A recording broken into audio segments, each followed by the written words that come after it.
After the rise of Captain Ibrahim Traore in Burkina Faso, the French influence on the continent started to diminish with every day. Earlier, France could exploit resources and people, but after Ibrahim Traore, we saw a Pan-African feeling surfacing in Africa. Revolutionary leaders rose and took charge of their beloved country, protecting it from the Western plundering. That's when these leaders find themselves on the West's hit list. Since these African leaders have tied the hands of the West in Africa, removing, replacing, or assassinating them becomes the West's first choice. Therefore, just recently, South Africa's powerful politician Julius Malema praised Captain Ibrahim Traore of Burkina Faso for his bold stance. Despite increasing pressure and the West's plot against him, Ibrahim Traore has not budged from his position. However, after the praise during his speech, Julius Malema revealed what the West was planning at this moment. Since Malema always has inside news, this should be considered seriously, and Captain Ibrahim Traore needs to be careful. But what is the West planning that the Africans should be aware of to prepare themselves better? Let's know about that in this video.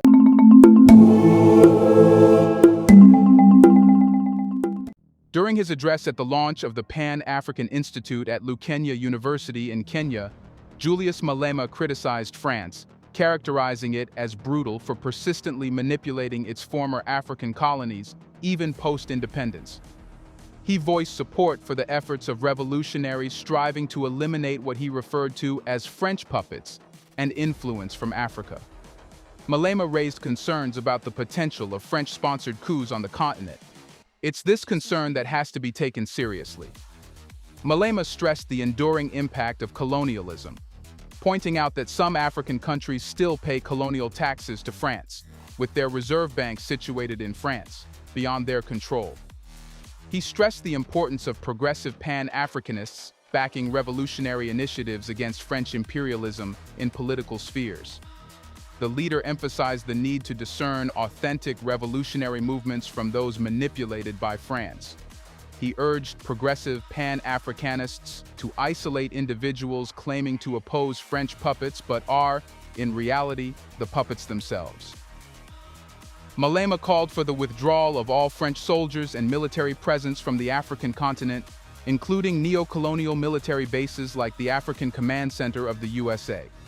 He expressed the aspiration for an African army on African soil, and highlighted that the Pan-African Institute should provide ideological, political, and technical support to progressive forces combating colonialism. You should know that Julius Malema is a man with greater goals. He wants a Pan-Africa, which means a united Africa, whose countries stand united in every matter. That's why he has offered his concept of ending borders in Africa virtually, allowing people to travel across the continent as Africans. He argued that the urgent need to rally the continent against neo-colonialism and exploitation cannot be overstated. He further proposed establishing an African central bank, a monetary zone, and a collective military force.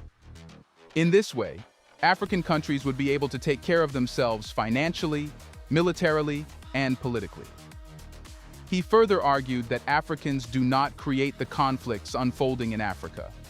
They are orchestrated wars allowing those exploiting African resources to do so without hindrance. This is a great concern which Malema pointed out. It has been Europe's strategy, just like divide and rule, to force countries to fight among themselves. At the same time, European countries take advantage of this situation and exploit it without hindrance. Malema argued that Africans require a consolidated defense system, an African high command to ensure stability and security. Additionally, there's a critical necessity for a binding African court to address dictators solely benefiting their friends and families, subjecting them to prosecution in the African manner. As Emperor Haile Selassie foresaw, the failure to unify the African continent would pave the way for neocolonialism, spelling the downfall of the African continent. The prognostication of the revolutionary Pan-Africanist ideology and political diagnosis has come to fruition, Malema said. After 50 years, Africans still feel they are still guests on their own continent. Despite gaining independence in 1957, significant portions of land, mineral resources, animals, and oceans are still under the ownership and control of colonial masters. No country in the entire African continent has attained complete economic emancipation and independence. This includes Ghana, which led the path to independence but cannot assert that Africans in Ghana own the means of production.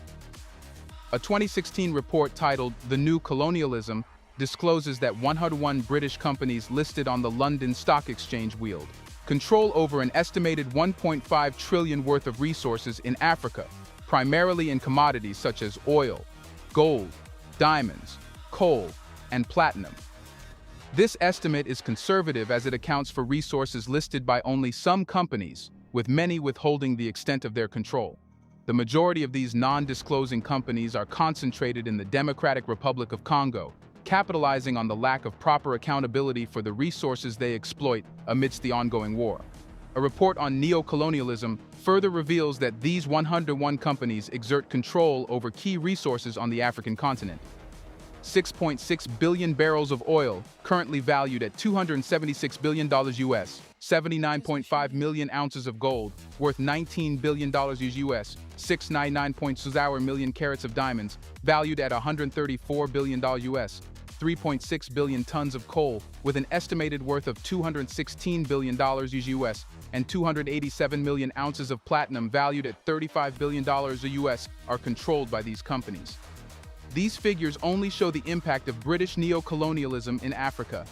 It does not take into account the actions of French, Portuguese, Spanish, Belgian, and Italian companies. The French continue to exert detailed control over all countries that were once their colonies, excluding the recently liberated zones of Mali and Benin. Malema argued that earlier African leaders favored their colonizers more than their citizens, consistently seeking anything resembling colonization. Malema confessed that he doesn't know if the hosts regret inviting him after this, but he speaks the truth without fear or favor. Malema argued that Africa must educate its people, that it's not a plea when it demands reparations. It's a demand for the return of what was stolen from us so that we can thrive and become a better nation. Now, let's come to Malema's concern about coups against African leaders who have vowed to serve their people only. Even if Julius Malema praised Captain Ibrahim Traore and leaders like him, he conveyed his concern about their safety. It's because he knows the history that is filled with African leaders' assassinations by the Western powers. He said that African leaders, when gaining power and opposing the West, are prone to assassination. Historically, some African leaders attempting to chart independent and self-determined courses faced challenges from Western powers. This often revolved around issues like control over resources, economic policies, or geopolitical alignments that deviated from Western preferences. We have seen instances where leaders resisting Western influence or advocating for resource nationalism encountered coup attempts, political destabilization, or, in extreme cases, assassination. This argument is typically framed within the context of neo-colonialism, implying that Western powers, whether covertly or overtly, act to maintain control and safeguard their economic and geopolitical interests in the region. Africa's story is that of a continent steeped in the sacrifice of revolutionary heroes. Between 1961 and 1973, 6 African leaders striving for independence were assassinated by their former colonial rulers, with Patrice Lumumba of Congo meeting his demise 50 years ago today. Patrice Lumumba, the Prime Minister of the newly independent Congo, became the second of 5 leaders of independence movements in African countries to be assassinated in the 1960s by their former colonial masters or their agents. Additionally, Kwame Nkrumah of Ghana was ousted in a Western-backed coup in 1966, and Amilcar Cabral, leader of the West African Liberation Movement against Portugal, was assassinated in 1973. Lumumba's death in 1961 followed the poisoning of Cameroon's opposition leader, Félix Moumi, in 1960. Later, Sylvanus Olympio, leader of Togo, was killed in 1963. Mehdi Ben Barka, the leader of the Moroccan opposition movement, was kidnapped in France in 1965, and his body was never found. Eduardo Mondlane, leader of Mozambique's Frelimo fighting for independence from the Portuguese, died from a parcel bomb in 1969. Ben Barka and Cabral were revolutionary theoreticians, holding significance comparable to Frantz Fanon and Che Guevara. Their influence extended far beyond their continent. At the 1966 Tricontinental Conference in Havana, organized by Ben Barca before his death, Cuban leader Fidel Castro's closing speech acknowledged one of the most lucid and brilliant leaders in Africa, Comrade Amilcar Cabral, who instilled in us tremendous confidence in the future and the success of his struggle for liberation. The Third World Movement, challenging the economic and political world dominance of the colonial powers, the U.S. and the neo-colonial leaders favored by the West, experienced 2 short decades of ambition and optimism, despite the long shadow cast by the deaths of its great leaders. Here's a reminder to please like and share the video and subscribe to our channel to watch more videos on Black culture, history, civilization, and identity. Let's continue now. This particular failure of the United Nations to protect Lumumba and his colleagues is as significant as that in Srebrenica in 1995, when 8,000 men and boys were killed. Lumumba's own words, penned to his wife just 4 months after the exhilaration of Independence Day in the capital, Kinshasa, serve as a reminder of who he was and why he meant so much to so many people then and still does today. He said, "Dead, living, free, or in prison on the orders of the colonialists, it is not I who counts. It is the Congo. It is our people for whom independence has been transformed into a cage where we are regarded from the outside. History will one day have its say, but it will not be the history that Brussels, Paris, Washington, or the United Nations will teach, but that which they will teach in the countries emancipated from colonialism and its puppets, a history of glory and dignity." Lumumba would not have been surprised that his successor, Joseph Mobutu, was the U.S. strategic ally in Africa for 30 years. Congo was too rich, big, and important for the West to lose control, as they would have had Lumumba lived. How ironic is it that Mobutu was succeeded by Laurent Désiré Kabila, whose 10th anniversary of assassination by his own guards falls just 1 day before Lumumba's? Kabila rose to power in 1997 as the convenient figurehead of Rwanda's, Uganda's, and Angola's armies. He carried some historical legitimacy from his involvement in one of the rebellions against Mobutu, inspired by Lumumba's death. In 1965, Che Guevara was deeply engaged in his second-last catastrophic attempt to change the world, working from his concept of Lumumba's Congo. When Kabila emerged from obscurity in 1997 as the leader of the Democratic Republic of Congo, Che's African diaries from Eastern Congo had not yet been published, including the acid comment, "I know Kabila well enough not to have any illusions about him." In Kabila's initial tumultuous weeks in power in 1997, the great Tanzanian leader, Julius Nyerere, visited Kinshasa and addressed the new and unformed leadership. "There are no uncles anymore for Congo. Do not wait for them to come and help you. The country is yours, and you must take the responsibility for it and for your people," he said. Now, there have been reports of Britain plotting to assassinate pro-Russian leaders in Africa. A Russian diplomatic and military source reported that MI6 has collaborated with Ukraine to train a saboteur unit of Ukrainian nationalists and neo-Nazis for a covert operation in the continent. The source claims that up to 100 Ukrainian personnel with combat experience have been selected for this covert operation. This punitive saboteur unit is said to impede Russia's cooperation with the continent, where Moscow has sought to expand its influence in recent years. A Russian source identified a retired Ukrainian lieutenant colonel with the surname Prashchuk as the commander of a unit allegedly trained by British intelligence. According to the source, the unit is set to travel from the Danube River port of Izmail in Ukraine's southwest to the Sudanese city of Omdurman in the coming days. The source claimed that the goal of this Ukrainian unit was to carry out acts of sabotage on key infrastructure in Africa and assassinate African leaders favoring cooperation with Russia. Just recently, a senior Russian general asserted that the United States, Ukraine's primary Western supporter, was actively involved in producing biological weapons for potential offensive purposes. Igor Kirillov, the head of Russia's radiation, chemical, and biological protection troops, accused the U.S. of researching deadly viruses to create biological crises. This quite proves Julius Malema's concerns right. We can now see a pattern that even after the purported decolonization of many African countries, Economic imperialism from former colonial powers remains a significant challenge. But when African leaders try to free themselves from the West, they face dire consequences. Despite numerous Western nations granting their colonies independence in the mid-20th century, they persist in exploiting Africa's vast mineral and natural wealth and exerting de facto influence over the continent's financial systems. As a result, many African leaders who dared to implement measures perceived as threats from a Western standpoint, specifically policies aimed at achieving economic independence from the West, have encountered resistance, and in some cases, assassination by Western powers. The Communauté Financière Africaine, or CFA Franc, is the currency. France has compelled 14 African nations, including Togo and Guinea, to use as their legal tender. The Bretton Woods Agreement in 1945 mandated many countries, including France, to peg their currency to the US dollar. The US dollar became the world's new reserve currency, significantly devaluing the French franc. In response, France established the CFA franc, a currency fixed to the French franc, as a proxy hedge. While this effectively stabilized French inflation, it, unfortunately, facilitated further economic exploitation of former French colonies in Africa. Under the terms of the Bretton Woods Agreement, CFA nations had to deposit 50% of their reserves in France's treasury, effectively relinquishing half of their economic autonomy to France.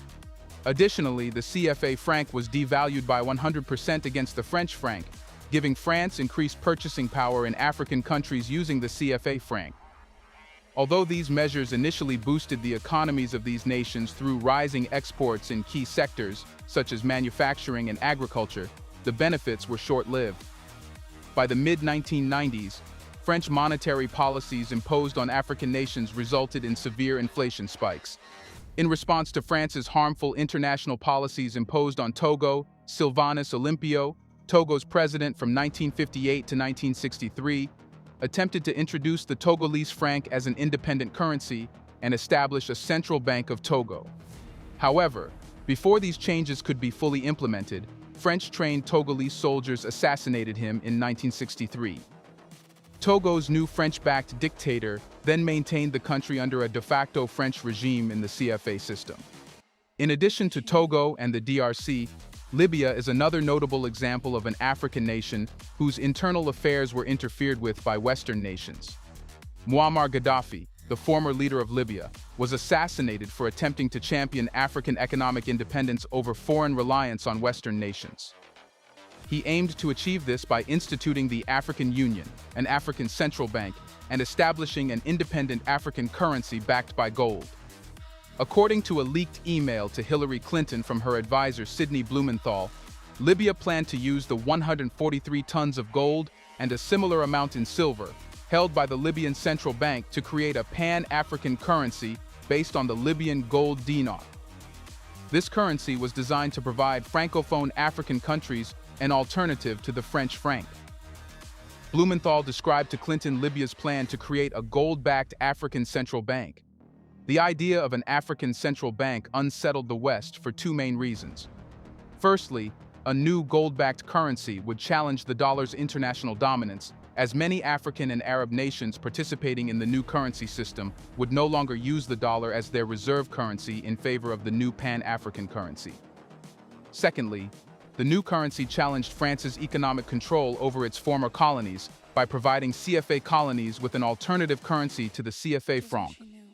In his email, Blumenthal referenced this threat to France's economic control over Africa as a contributing reason for Sarkozy's French attack on Libya and other factors, such as greater control over Libya's oil production. In conjunction with the Arab Spring revolts of 2011 in Libya, which increased civil unrest and empowered radical terrorist groups in the region, Gaddafi's vision for Africa and its potential ramifications for the West provided Western officials with justification to attack Libya and remove Gaddafi from power. In attempts to justify these assassinations, Western powers have cited humanitarian reasons or rationalized that their actions would be economically beneficial for the African nation in question. While there may be limited validity in these arguments, these alleged motivations serve as mere excuses for the exploitation of businesses and natural resources in African nations, all while hiding under the guise of benevolence and morality. Countries such as the US have attempted to justify their assassination plots by claiming humanitarian purposes. In the case of Libya, those responsible cited humanitarian reasons. However, many argue that the true motivation was Gaddafi's ideas about African economic independence and breaking Western control over the African financial system. The lack of disclosure regarding Libya's gold and silver reserves further obstructs public accountability for resource management. Even if the assassination was solely humanitarian, it left Libya in a worse state, creating a power vacuum exploited by factions like ISIS. The current state of infrastructure, law, order, and poverty in Libya has deteriorated, with some expressing a preference for Gaddafi's era. This narrative echoes the situation in the Congo, where Western intervention set the stage for civil wars and economic instability. Western nations frequently use the humanitarian excuse to interfere in other nations' internal affairs, leading to declining quality of life. What's more, Western leaders justify their foreign economic policies toward Africa, claiming to have the affected nation's best interests at heart. For instance, proponents of the CFA currency argue for its economic stability. However, 11 of the 14 CFA nations are still deemed least developed by the UN Human Development Index. Keeping the CFA system in place has allowed France to purchase valuable African resources at low prices, casting doubt on its supposed compassionate motive. Justifying this price control as promoting international trade is rooted in neo-colonialism, reflecting European paternalism. France's actions, especially regarding Libya's proposed Pan-African Bank, suggest a lack of genuine concern for the CFA nation's interests, reinforcing the perception that former colonies can't resolve their own issues without Western interference. Western imperialist powers may have officially relinquished control of their former African colonies, but in reality, they continue to exert de facto influence over these nations. But as this is being challenged, the Western countries are thinking of showing their dirty face by planning to assassinate African leaders.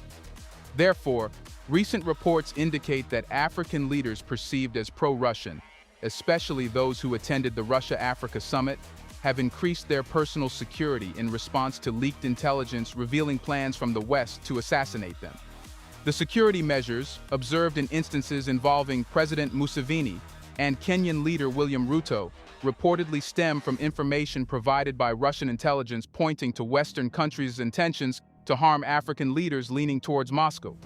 The Kremlin suggests that a group hired by Britain, consisting of Ukrainian nationalists and neo-Nazis, has been trained by MI6 to carry out acts of sabotage and assassinations in Africa. This aligns with Russia's efforts to expand its influence on the continent. What do you think? Is the West planning to replace revolutionary leaders like Ibrahim Traore and Niger's president?